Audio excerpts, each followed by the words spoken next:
Olá, povo de Deus, sábado 20 de junho de 2026, 11ª semana do Tempo Comum. A nossa reflexão de hoje é a partir do segundo livro das Crônicas, 24, de 17 a 25, e Mateus 6, de 24 a 34. Depois da morte de Joiada, os chefes de Judá vieram prostrar-se diante do rei Joás, que, atraído por suas lisonjas, se deixou levar por eles. Os chefes de Judá abandonaram o templo do Senhor, o Deus de seus pais, e prestaram culto a troncos sagrados e a imagens esculpidas, atraindo a ira divina sobre Judá e Jerusalém por causa desse crime.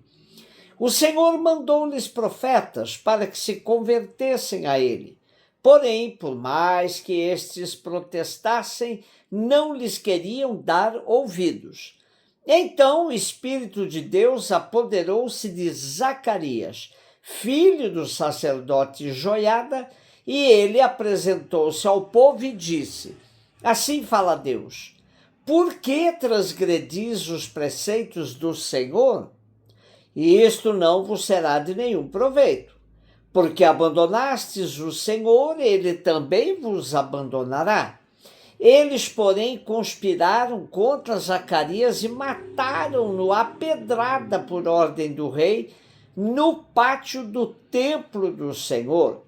O rei Joás não se lembrou do bem que Joiada, pai do profeta, lhe tinha feito, e matou seu filho. Zacarias, ao morrer, disse: Que o Senhor veja e faça justiça. Ao cabo de um ano, o exército da Síria marchou contra Joás, invadiu Judá e Jerusalém, massacrou os chefes do povo e enviou toda a presa de guerra ao rei de Damasco. Na verdade, o exército da Síria veio com poucos homens, mas o Senhor entregou nas mãos deles um exército enorme, porque Judá tinha abandonado o Senhor, o Deus de seus pais.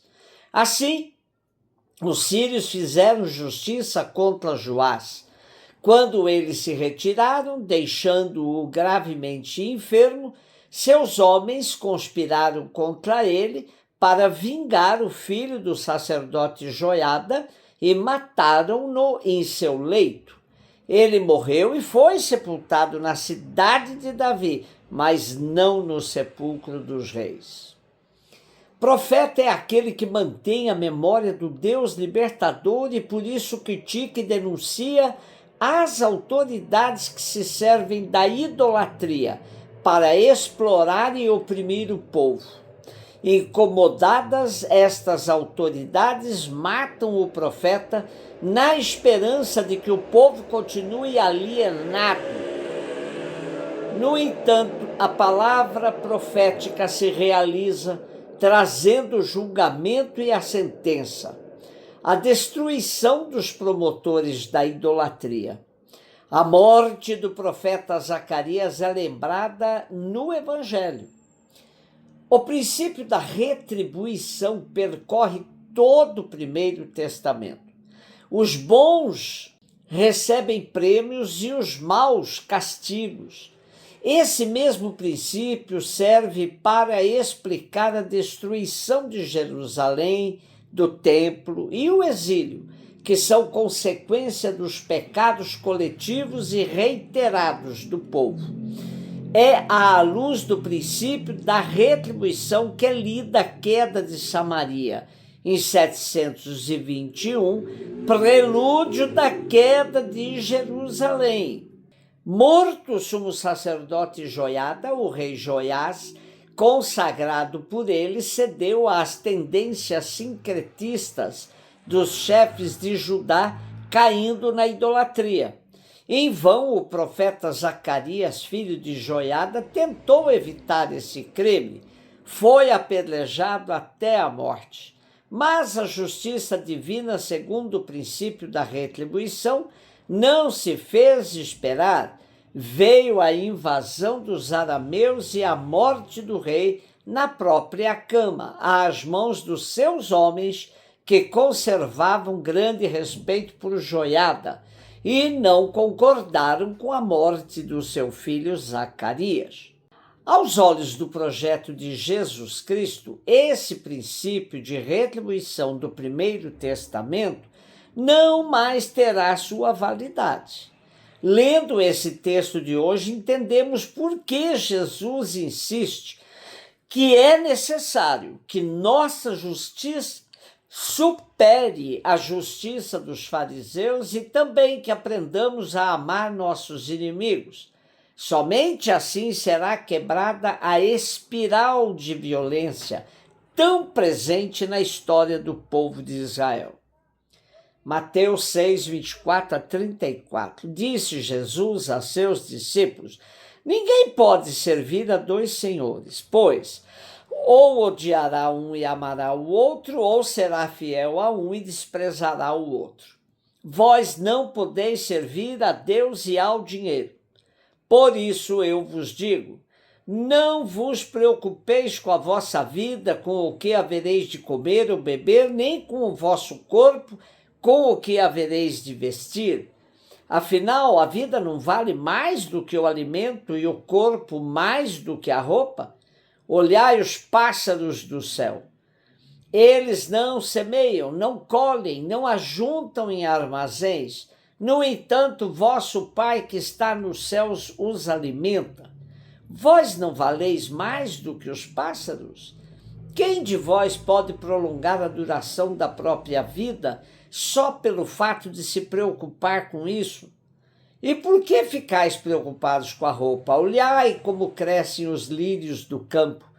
Não trabalham nem fiam. Porém, eu vos digo, nem o rei Salomão, em toda a sua glória, jamais se vestiu como um deles. Ora, se Deus veste assim a erva do campo que hoje existe e amanhã é queimada no forno, não fará ele muito mais por vós, gente de pouca fé? Portanto, não vos preocupeis dizendo: o que vamos comer? O que vamos beber? Como vamos nos vestir? Os pagãos é que se preocupam com essas coisas. Vosso Pai que está no céu sabe que precisais de tudo isso.